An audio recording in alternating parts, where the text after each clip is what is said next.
première gigantesque manifestation de l'opposition depuis le soulèvement populaire du 5 octobre 1990 mais également première grande manifestation organisée par cette opposition depuis l'avènement au pouvoir de Faure Gnassingbé en 2005. Ce mardi 12 juin 2012, l'opposition regroupée au sein du collectif Sauvons le Togo, CST, avait convié la population togolaise à 3 jours, 12, 13, 14 juin, de sit-in à Dekon, le quartier des affaires de Lomé. Au menu des revendications, la mise œuvre des recommandations de la Commission nationale des droits de l'homme, CNDH, sur la torture, l'abrogation du code électoral et du découpage électoral opéré par le gouvernement, des réformes constitutionnelles et institutionnelles dont le retour à la Constitution de 1992, la réouverture de Radio X Solaire, le rétablissement dans leurs droits des 9 députés exclus.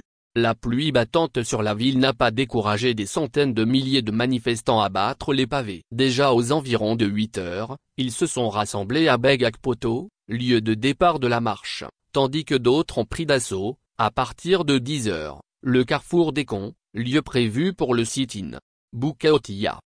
Tout allait très bien au point où le coordinateur du CST, Mzee Ajavon, très surpris, déclarait « Je sais que le divorce entre le pouvoir et les populations est profond, mais je ne savais pas que les Togolais allaient répondre aussi massivement à notre appel. » Manifestants poursuivis par les forces de l'ordre. L'ambiance qui était bon enfant a subitement dégénéré quand les forces de l'ordre ont commencé à charger violemment les manifestants qui s'approchaient du lieu du sit-in à coups de grenades lacrymogènes et de balles en caoutchouc.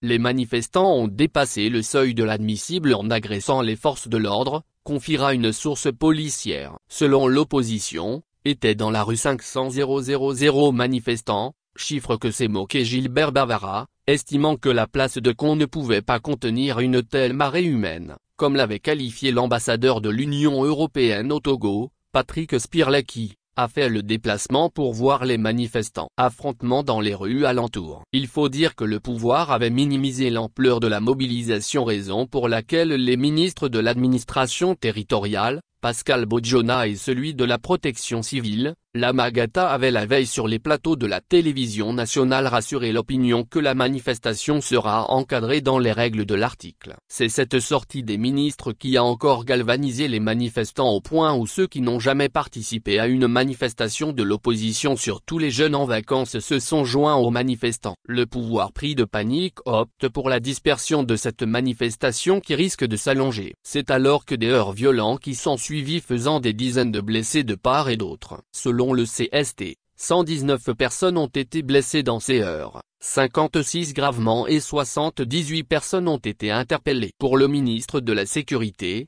le colonel Gnamalata, 22 policiers ont été blessés, mais seules 13 personnes ont été interpellées et 3 véhicules cassés.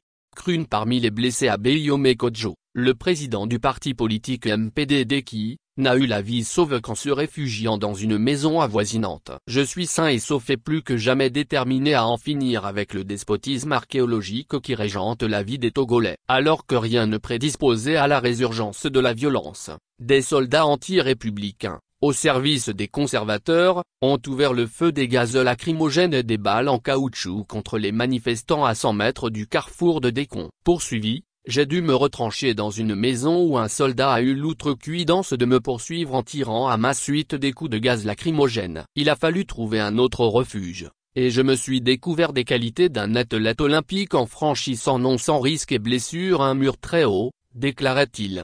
Abeyome exfiltré d'une maison. Le président Faure Gnassingbé, en fin de son second mandat et qui ne cache pas sa volonté de se présenter à un troisième mandat et le soubassement de cette mobilisation. Le peuple togolais en quête de changement et d'alternance veut tourner la page d'un long règne familial. Il arrive un moment où le peuple a envie de changer. Le peuple veut qu'on le gouverne autrement. C'est ce que le peuple veut et cela va dans le sens de l'histoire. L'alternance est inévitable, concédera à juste titre Madame Brigitte Kafuya-Djamabo Johnson. Malgré la répression sanglante, les responsables du CST ne s'avouent pas vaincus. Le combat il faut le mener jusqu'au bout, déclarent-ils. Ils appellent de nouveau la population à reprendre les marches suivies de sit-in la semaine suivante. Nous serons devant le peuple, disent-ils. Malheureusement, le peuple touché par la répression et les intimidations ne suivra pas cet appel, tout comme le mot d'ordre de Togo mort.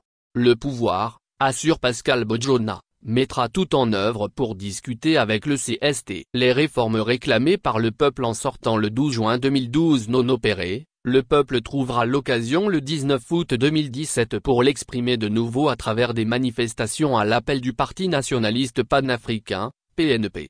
Le constat qui se dégage de ces deux manifestations est qu'au cours du règne de Faure Gnassingbé, à mi-mandat, le peuple togolais trouve l'occasion de se mobiliser massivement contre son pouvoir. L'histoire se reproduira-t-elle? Rien n'est moins sûr, puisque cette fois-ci l'opposition togolaise est plus que divisée et mène une guéguerre où il sera difficile de s'unir pour parler d'une même voix.